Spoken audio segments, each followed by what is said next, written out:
Hello दोस्तों, आप सभी का हमारे चैनल HTT विद नोट्स वाला में बहुत बहुत स्वागत है। आज का जो हमारा टॉपिक है वह है जो साइकोलॉजी का एक टॉपिक है जिसका नाम है लॉ ऑफ वेबर यानी वेबर का नियम। बहुत ही इम्पोर्टेंट टॉपिक है। अगर आप BA थर्ड ईयर में हैं तो लॉ ऑफ वेबर पूछता है, क्योंकि ये फर्स्ट यूनिट में ही आता है लॉ ऑफ वेबर। आइए हम पढ़ते हैं क्या है लॉ ऑफ वेबर। देखिए, ए वेबर हैं,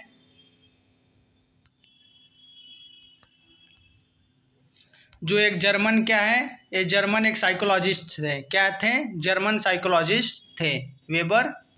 इनका जो पढ़ाई लिखाई पूरा स्टडी कहाँ हुआ था? जर्मन में हुआ था। आइए हम पढ़ते हैं क्या इन्होंने कंट्रीब्यूशन किया, यानी वेबर के नियम में क्या क्या है और वेबर का नियम क्या है। आइए उसके बारे में हम लोग पढ़ते हैं। बहुत ही इम्पोर्टेंट टॉपिक है दोस्तों, ध्यान से पढ़िएगा। आइए देखते हैं क्या है वेबर का नियम। द प्रिंसिपल, देखिए वेबर लॉ क्या है। The principle that two stimuli must differ at a minimum percentage to be perceived as different. मतलब इसमें बताया गया कि मिनिमम परसेंटेज में डिफरेंट रहता है, किसमें? एवरेज में रहता है, ना ज़्यादा हाई रहता ना ज़्यादा लो। एज ए मिनिमम परसेंटेज में डिफरेंट रहता है, यानी एवरेज में रहता है। आइए एग्जाम्पल के माध्यम से हम लोग पढ़ते हैं क्या है वेबर्स लॉ।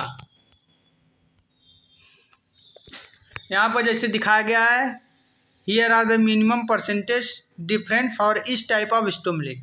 लाइट इसे 8% है, वेट 2% है, टोन 0.3% है। आइए एक अगले एग्जाम्पल से समझते हैं जिससे आपको आसानी से समझ आ जाएगा क्या है लॉ ऑफ वेबर, यानी वेबर का नियम क्या है इन साइकोलॉजी। आइए हम उसको ध्यान से पढ़ते हैं। यानी इसमें यह बताया गया कि मिनिमम परसेंटेज कितना है, एवरेज परसेंटेज नहीं, जैसे कोई हाई ज़्यादा नहीं रहना चाहिए। जैसे आप कोई दो बॉक्स लिए, एक बॉक्स का वेट है 8 किलो और दूसरे बॉक्स का भी वेट कितना है 8 किलो।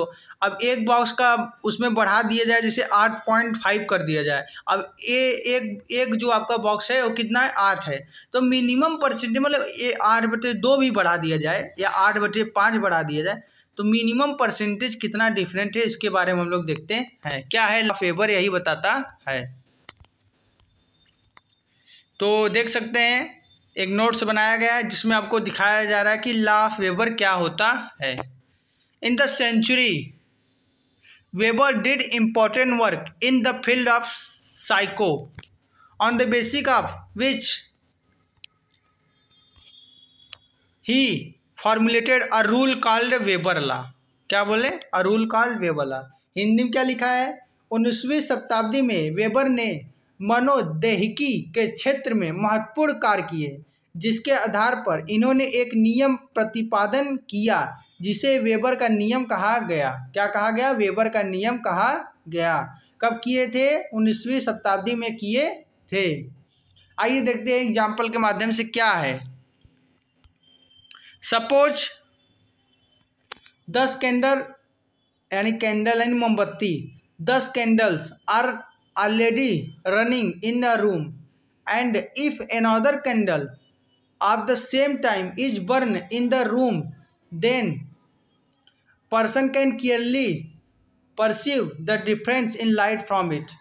कहने का मतलब यह है, तात्पर्य यह है कि 10 कैंडल, जैसे कोई 10 मोमबत्ती एक रूम में जल रहा है, उसमें से एक मोमबत्ती को और जला दिया है, उसमें एक मोमबत्ती, वही रूम में एक मोमबत्ती को और जला दिया। जैसे यहाँ हिंदी में लिखा गया है, मान लिया जाए कि किसी कमरा में 10 मोमबत्ती पहले से जल रहा है और यदि उसी कमरा में उसी आकार का एक और मोमबत्ती जला दिया जाता है और इससे रोशनी में हुए अंतर को व्यक्ति साफ साफ प्रत्यक्ष कर लेता है। यानी अगर एक 10 मोमबत्ती जल रहा है, वही कमरा में एक मोमबत्ती और जला दिया जाता है, अगर कोई व्यक्ति साफ साफ प्रत्यक्ष कर लेता है, यानी उसको प्रत्यक्ष माने परसीव कर लेता है, तो इसका मतलब क्या? So it means that if 100 candles are lit, यानी लिट माने जलना, lit in the same room, then 10 candle are required to be lit for the difference in light। यानी हिंदी में क्या लिखा है, तो इसका मतलब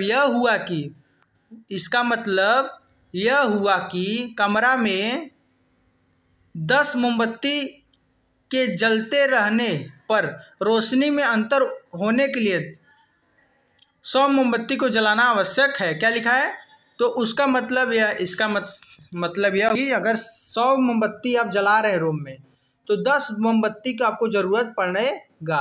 यानी डिफरेंस आपको यही से आप परसीव कर लेंगे, यानी प्रत्यक्ष कर लेता है।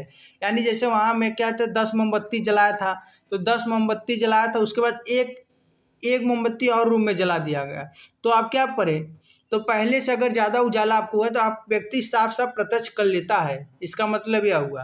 तो दूसरे में फिर ऐसे ही बोल सकते हैं हम लोग कि अगर 100 बत्ती जलाएंगे तो 10 मोमबत्ती का हमें आवश्यकता पड़ेगा, क्योंकि वहाँ 10 पर 1 था, तो यहाँ 100 पर 10 हो जाएगा।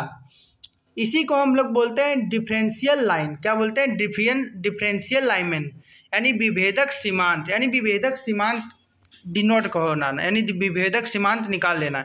एवरेज पॉइंट रहना चाहिए, ना ज़्यादा हाई रहना चाहिए, ज़्यादा न लो रहना चाहिए।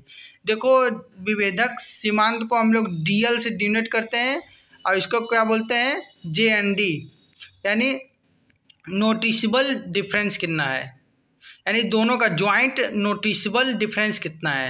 यानी इसको अगर शॉर्टकट में लिखेंगे तो आप ऐसे लिख देंगे।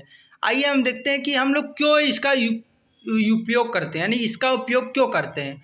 Y we use this law, the Weber ratio या fraction tells us by what proportion to increase या decrease in the standard stimulus so that the individual can accurately perceive the change in sensitivity.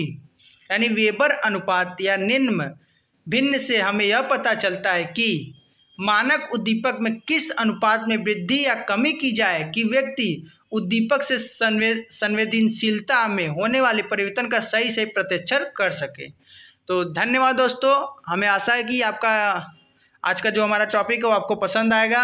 ये बहुत ही important topic है। Psychology में अगर पूछता है तो वेबर का नियम कभी कभी पूछ सकता है, तो मैं हिंदी एंड इंग्लिश दोनों में डिफाइन कर दिया हूँ। आपको जो समझ आए हिंदी या इंग्लिश में अपने तरीके से इसको नोट्स बनाकर अपने पेपर में लिख सकते हैं। Thanks for watching my video, like and subscribe for more updates. जैसे कि अगर कोई इकोनॉमिक्स एंड साइकोलॉजी से रिलेटेड वीडियो बनता है तो आपको तुरंत पता चल जाएगा, इसलिए like and subscribe my channel. Thanks for watching my video.